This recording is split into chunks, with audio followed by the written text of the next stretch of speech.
ढेर कहरी बात मानी रउआ हमार पीछे न हमरा पड़ी। सुनी बताओ तनी हमसे भांग न पिसाई भोला जान ली बतिया हमार तनी मान ली। हमसे भांग न पिसाई भोला जान ली बतिया हमार तनी मान ली।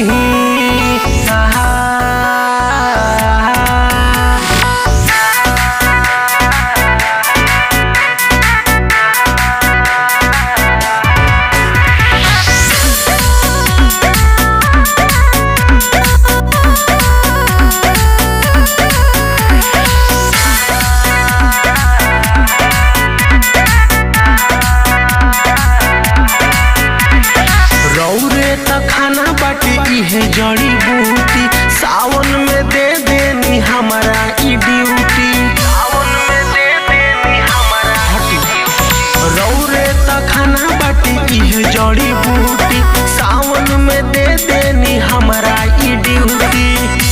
और सुनी हमसे भांग ना पिसाई भोला जान ली बतिया हमार तनी मान ली। हमसे भांग ना पिसाई भोला जान ली बतिया हमार तनी मान ली।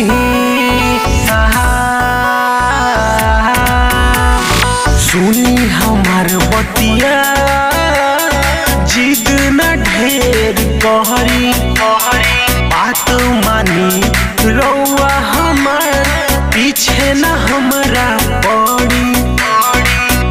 सुनी बताओ तनी हमसे भांग ना पिसाई भोला जान ली बतिया हमार तनी मान ली।